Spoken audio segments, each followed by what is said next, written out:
You can hear the crowd waiting for you, bloodthirsty, filthy, waiting to enjoy the grim show that is about to take place. You know exactly what awaits you. You've seen it in action. The guillotine. What baffles you is that you, a savant, a man of knowledge and a good man, should be sent to this black widow, as it is often called. You only hoped to help mankind. That had always been your only struggle. And yet, here you are, being taken to this merciless blade. You walk to the scaffold, alongside others convicted during farcical trials. The men who condemned you are obsessed with their revolution. They ignore everything else. If they see anything in you that they dislike, if they believe for a second that you did not do your utmost to help out their cause, then you are as good as dead. You know this, and that a ghastly breeze is about to kiss your neck, followed by cold steel, in the same fraction of a second. You are put under the blade, while the people amassed around you cry insults and names at you. They ignore who you are in the eyes of science. They ignore how deeply important your work has been. They ignore how highly regarded you are by any man or woman with some education. They only see a broken man who is about to have his head cut off. And that thrills them. Then, the rumbling of the drums stops. The crowd quietens. The sharp sound of steel falling down appears, followed by a short thud. Antoine Lavoisier, one of history's greatest chemists and biologists, had just been executed by his fellow Frenchmen.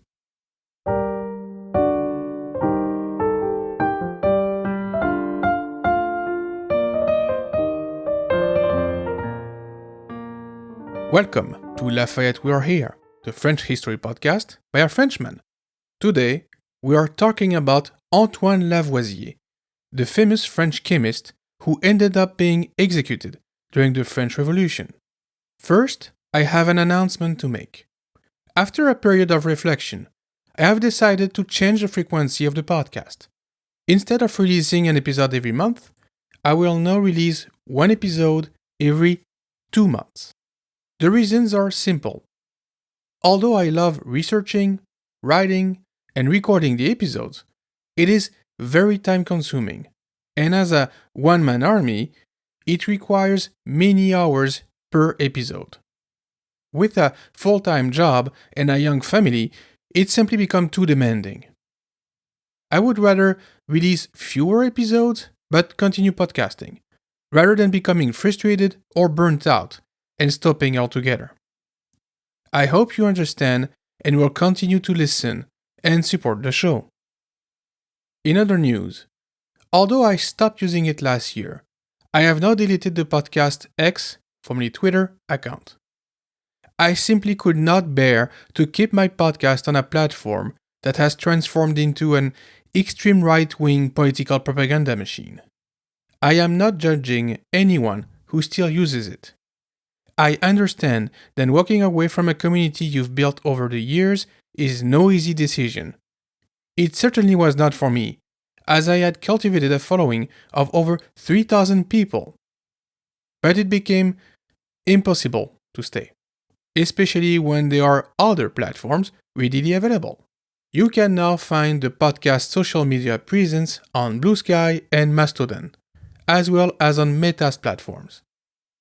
I am keeping an eye on these spaces, and so far, the community there has been wonderful.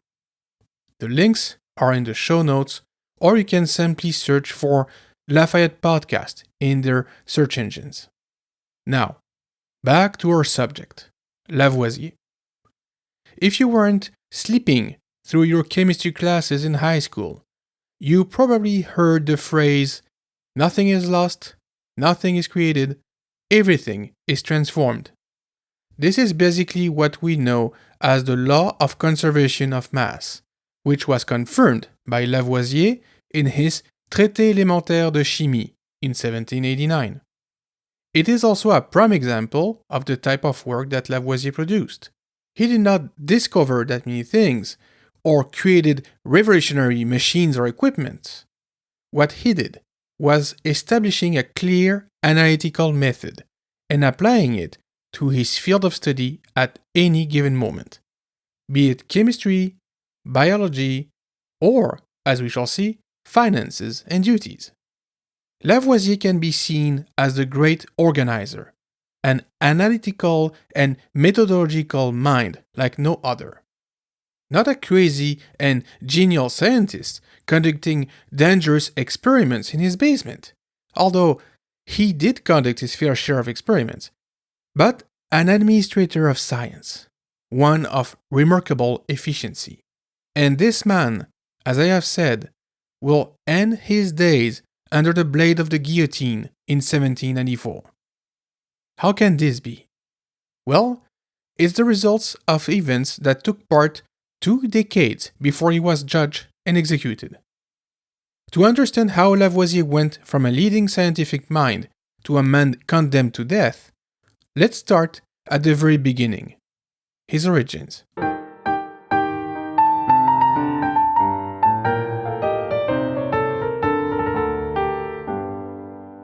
Antoine Laurent de Lavoisier was born on August 26, 1743, in Villers-Cotterêts, a small town northeast of Paris, into a well-to-do family. His father, Jean-Antoine de Lavoisier, was a lawyer and a procurator at the Parlement of Paris, while his mother, Émilie Panctis, came from a wealthy family. Tragically, Lavoisier's mother died when he was just 5 years old, leaving him and his younger sister in the care of their father and aunt. From an early age, Lavoisier showed a keen interest in learning. He attended the Collège des Quatre Nations, also known as the Collège Mazarin, one of the most prestigious schools in Paris. There, he excelled in sciences, particularly in mathematics and physics. His education was rigorous, and he developed a habit of meticulous observation and precise reasoning, traits that would later define his scientific career. In 1760, Lavoisier entered the Faculty of Law at the University of Paris, following in his father's footsteps. He earned his law degree in 1764, but never practiced law. Instead, his passion for science led him to pursue a career in chemistry and natural philosophy. During his studies, he attended lectures by some of the leading scientists of the time, including the geologist Jean-Étienne Guettard, who would become a mentor and collaborator. He also learned botany with Bernard de Jussieu, physics with the Abbé Nollet, and chemistry with Guillaume François Rouelle. Rouelle introduced Lavoisier to laboratory experiments, manipulating what he called airs in tubes of various shapes and sizes. He was, of course, experimenting with gases, but the word gas had not made its way into the French language yet. Lavoisier was a keen observer and had a very analytical mind. He was not even 20 when he figured that there was something wrong with the whole approach to chemistry. He noted that in mathematics, one had to be perfectly logical and coherent, that you could not proceed without proving a proposition before moving on to the next one. In chemistry, there was a lot of supposition, of guessing. Lavoisier wanted to use the structure he was learning in other fields and to apply it to chemistry, a field that was still largely mysterious in the 1760s. But he still had a long way to go. Lavoisier's first foray into scientific research began in the early 1760s. Under the guidance of Guettard, he embarked on geological surveys of France, contributing to the creation of a mineralogical map. This work not only honed his observational skills, but also introduced him to the practical applications of science.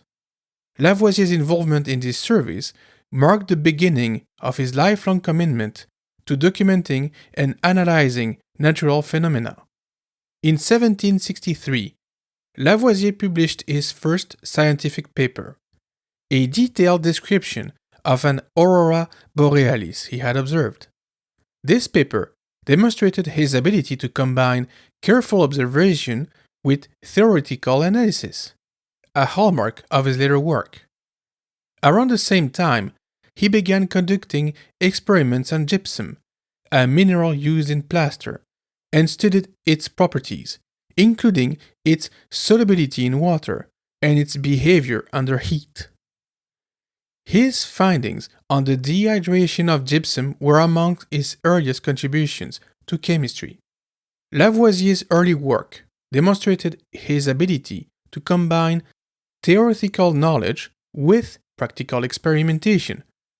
He was not content with mere observation. He sought to understand the underlying principles governing natural processes. This approach would later become the foundation of his revolutionary contributions to chemistry.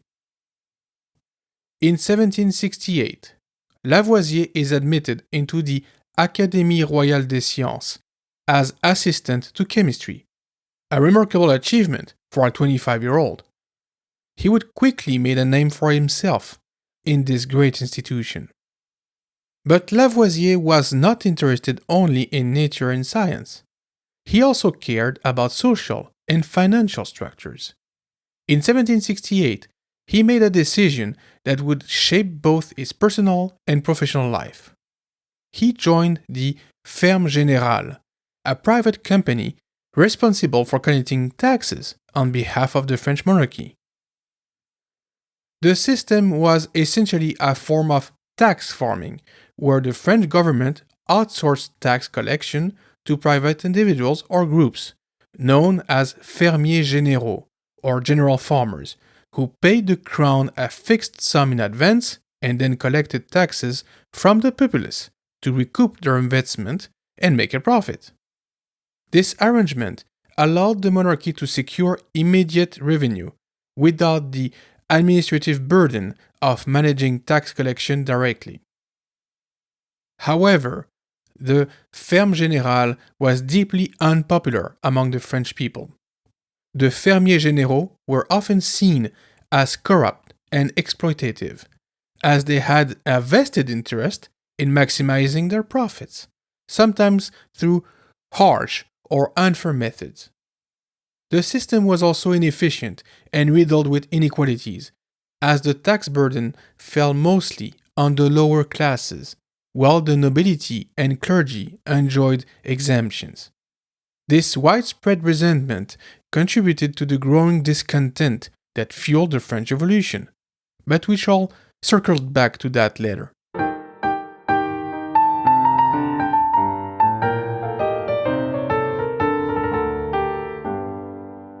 In 1771, Lavoisier married Marie-Anne Pierrette Pauls, the 13-year-old daughter of a senior member of the Ferme Générale. Despite the age difference, their marriage became a partnership in every sense after a few years. Marie-Anne became Lavoisier's closest collaborator, assisting him in his experiment, translating scientific texts, and even illustrating his publications. Her contributions were invaluable.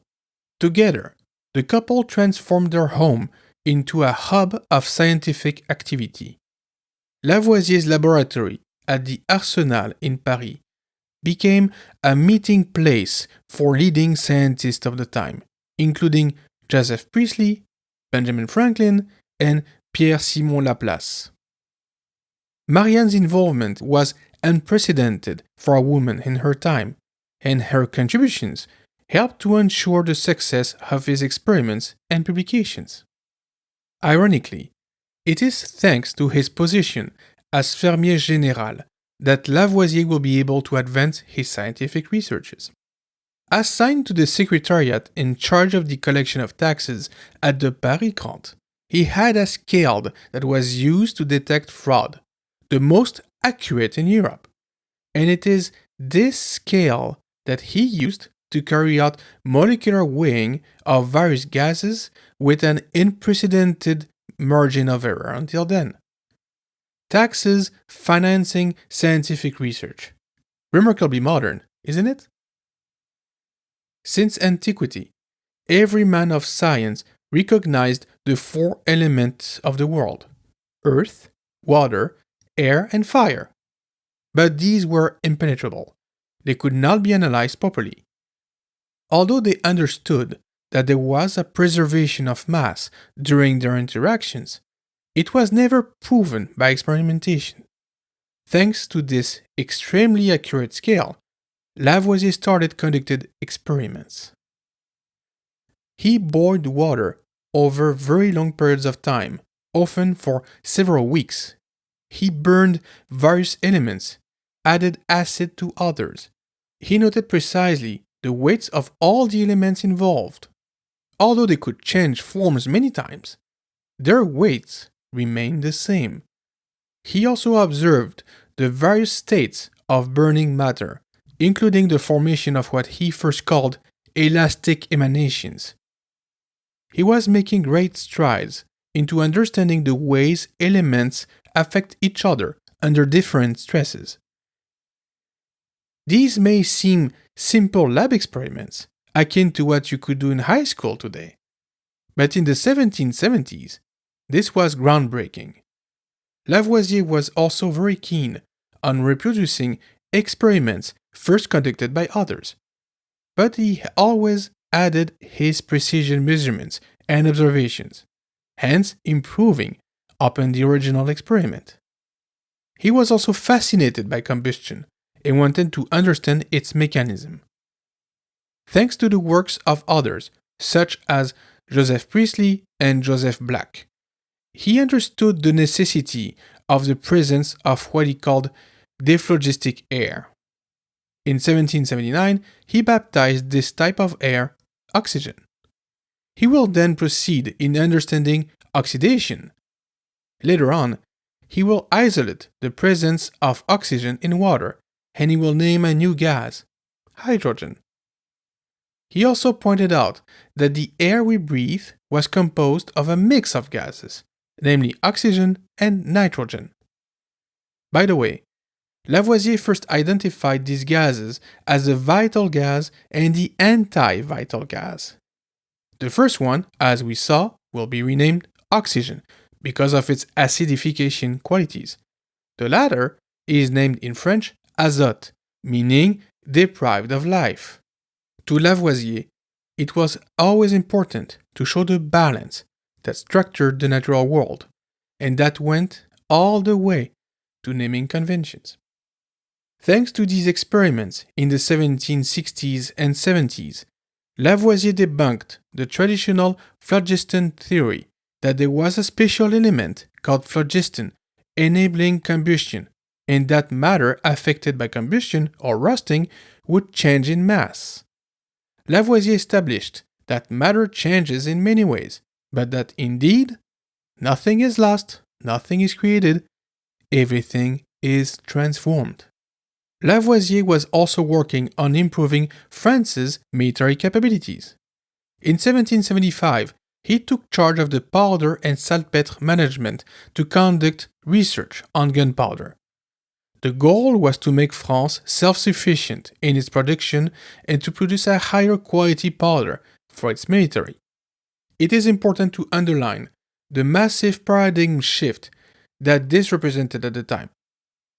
Thanks to Lavoisier and his contemporaries, humanity was finally starting to understand the natural world in ways that defied mere superficial observation.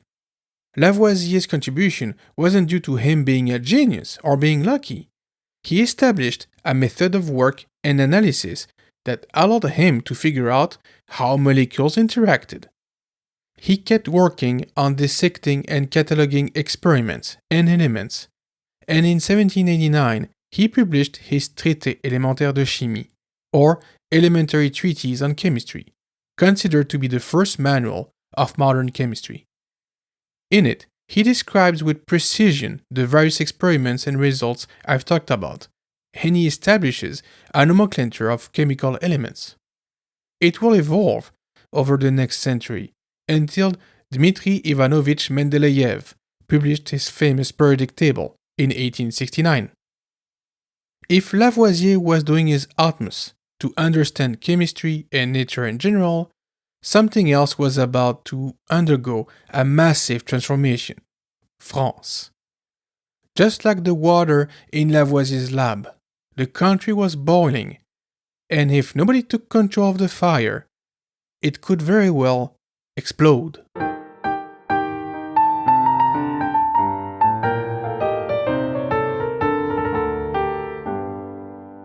To get a better understanding of the French Revolution, please listen to my January 2023 episode dedicated to it. For now, we will focus on its impact on our friend, Lavoisier. In 1788, King Louis XVI called the Estates General for next year, allowing the different parties to prepare their cahiers de doléances, or grievances books. Lavoisier, at 45 years old, was recognized as one of Europe's most prominent scientists, as well as a fair man. He was put in charge of presenting the cahiers for the nobles of Blois, where he lived. As a man of the French Enlightenment, Lavoisier wrote, quote, "The purpose of any social institution is to make as happy as possible those who live under its laws. Happiness should not be reserved for a small number of people. It belongs to everyone. It is not an exclusive privilege to be contested. It is a common right to be conserved, to be shared, and public happiness is a source from which everyone has the right to draw their own." End quote. Because of his position of fermier général, Lavoisier was in a very good position to understand the capacity and the limits of France as a country, economically speaking. Lavoisier is very much aligned with the revolution. He changed his name from de Lavoisier to Lavoisier, dropping the noble particule. He advocated in favor of a constitutional monarchy and a thorough reform of the French regime.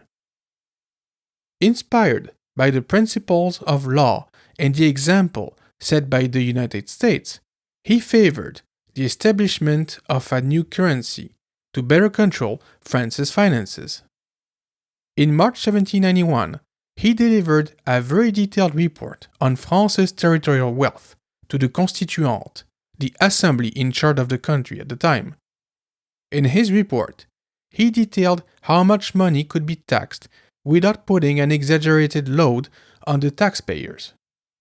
He was basically giving them blueprints to reform the archaic French tax system. He used many parameters, such as demographics, agricultural statistics, and more, to deliver very precise tables on the reality of the French economy.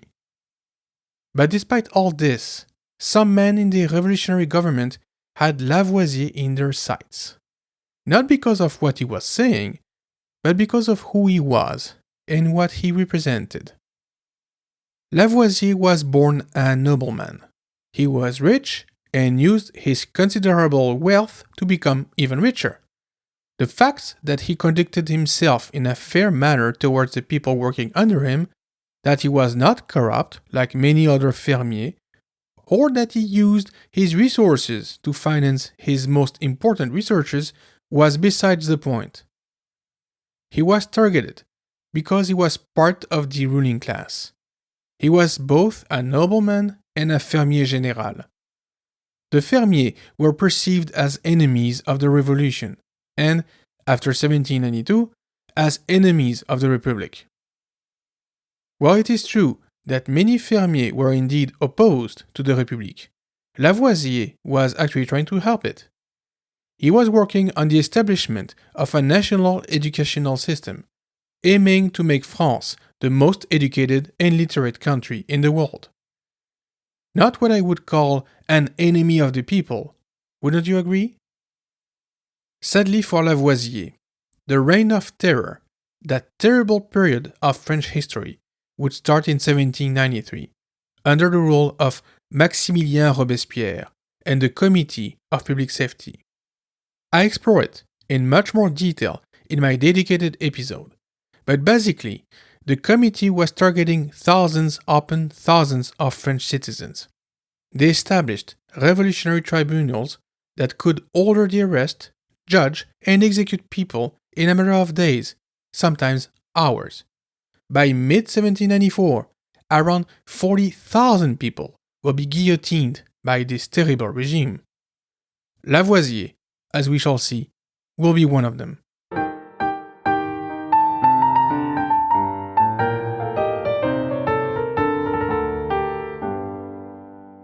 Revolutions are bloody and messy. That is a truism if I ever said one. But the French Revolution reached unprecedented heights in the matter. The humanist ideas of 1789 quickly gave way to an unforgiving thirst for blood amongst a fringe of the revolutionaries. They declared enemy of the revolution whoever they saw fit. It could be because they had one day indeed opposed the Republic, or because they felt that they hadn't supported it enough. In other occasions, it was simply because of who people were, their actual actions or declarations not being actually taken into account. Lavoisier fell under the latter category. The Ferme Générale was disbanded in 1791. In 1793, the various royal academies were also disbanded, including the Academy of Sciences. Lavoisier was therefore out of two jobs, if you will. In 1793, Lavoisier was helping the French government modernizing its tax collection system, as I have alluded previously. On November 24, 1793, following a bogus investigation, the deputy of the Loise département, François-Louis Bourdon, ordered the arrest of 27 former fermiers. They had 1 month to present their defense, otherwise they would be delivered to the sword of law, in Bourdon's words. Lavoisier is arrested on November 28th, alongside his father-in-law, Jacques Pauls. He is accused of having trafficked tobacco in France, of having taken advantage of his position to enrich himself, of failing to send the collected funds properly to the French crown, and of many other acts of corruption and abuse. The man in charge of the accusation is André Dupin de Beaumont, the deputy of the Aisne département. He produces a flawed dossier on the fermier, taking liberties with the accounts and producing dubious witnesses to strengthen his accusation. There is no proper procedure during the following trial. The French government had two clear aims here: to take over the lands and riches of the arrested men, and to silence them. There was never any intention of giving them a proper trial or to listen to their various cases. They were seen as one big entity. Lavoisier was but one cog in a monstrous machine. The trial starts on May 8, 1794. One after the other, the men are questioned quickly by Antoine Fouquier-Tinville. Thanks to the agile jurist, he manages to transform what could be described as minor offenses as major crimes. He also alleges that the accused worked against the Republic years before it even existed. It is completely wrong, and the accused know perfectly well what awaits them. In typical revolutionary efficiency, the trial ends on the same day it was opened. To be precise, it opened at 11 a.m. and ended at 3 p.m. At 5 p.m., the condemned men are led to the guillotine. Nobody could doge such brutality and efficiency. Lavoisier pleaded for a reprieve, to be able to complete an experiment started before his arrest. But he was denied by the president of the tribunal, Jean-Baptiste Coffinhal, who answered him, quote, "The Republic does not need scientists or chemists. The course of justice cannot be suspended." End quote. As a fermier, Lavoisier was considered a financial support of the Ancien Régime, the monarchy. As a scientist, he was seen as a man who favored the bourgeoisie, helping it grow through the importance of science. Lavoisier never understood that and was taken completely by surprise by the events of 1793 and 94. At 5 p.m., on the very same day, Lavoisier is brought to the guillotine at the Place de la Révolution, now the Place de la Concorde, in Paris. After his execution, his body is then stripped and thrown into a mass grave. The next day, his colleague and friend, the mathematician Louis de Lagrange, said, quote, "It took them only a moment to bring down this head, and maybe 100 years won't be enough to reproduce one like it." End quote. The reign of terror will keep killing innocent French citizens until its fall in July 1794, when Robespierre and his acolytes will be brought before the very same guillotine that had killed Lavoisier and his colleagues a couple months before. Nothing is lost, indeed.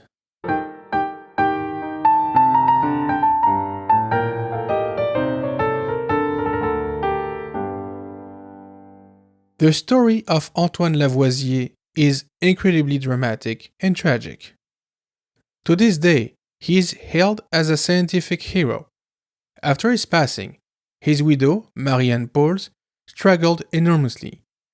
She lost both her husband and her father in the same few minutes. She was thrown into jail and was only liberated in August 1794. After 2 years of legal battles, she recovered part of their property, including her late husband's laboratory equipment. In the next few years, she published Lavoisier's last works in 2 volumes called the Mémoires de Chimie. She also organized a salon where various scientists and thinkers met regularly. As a scientist, a translator, and an illustrator herself, she was deeply respected in the French and European scientific communities. Lavoisier's contributions to the realms of chemistry and science in general are impossible to overstate. Not only did his discoveries improve our knowledge of matter and chemical reactions and interactions, but his approach to chemistry changed our whole way of thinking. By applying what we would call the scientific method to his lab works, Lavoisier introduced not only modern chemistry, but he also became a pillar of modern science, of a completely new way of thinking the universe. He showed his contemporaries what could be accomplished through rigorous and persistent observation and measurements, and refusing pre-established and unproven preconception. Nowadays, you won't find a decent scientist in the world who doesn't operate by these parameters. They all are Lavoisier's children in a way. But Lavoisier's approach also impacted many other fields.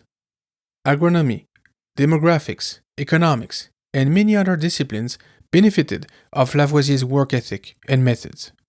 He could not know it, as he was facing the ignominious blade of the guillotine, but he had indeed changed the world for the better. All this was completely ignored by the accusers and judges. These revolutionary zealots did not care about facts, about logic, about science. They only cared about their narrow view of things and their personal and immediate gain. They hold the view that if you are not with us, you are against us. And their definition of with us was very reductive. You would have to be a vocal supporter to be considered with them. And they judged people for crimes they self-determined, which occurred decades before their form of government, the supposed victim, even existed. It would be funny if it weren't so tragic. Like many other men of power, put there by their circumstances, the members of the Committee of Public Safety committed atrocities by the dozen, and they paid the price with their lives. Do you remember when the president of the tribunal said that the Republic did not need scientists or chemists? My friends, beware of those who speak in those terms. Beware of those who want to eradicate or limit knowledge in any way.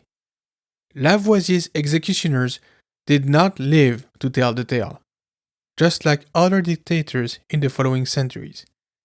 They had forgotten Lavoisier's story, as well as Robespierre's. We, however, shall never forget. Rien ne se perd, rien ne se crée, tout se transforme. Thank you for listening. Au revoir. You can find the Lafayette We Are Here podcast wherever you get your podcasts, or on LafayettePodcast.com. If you enjoy the show, please consider becoming a patron at patreon.com/Lafayette Podcast. You can also reach me on social media or by email. All the links are on the website. The music for this podcast is the Marche pour la cérémonie des Turcs, composed by Jean-Baptiste Lully, arranged and performed by Jérôme Arfouche.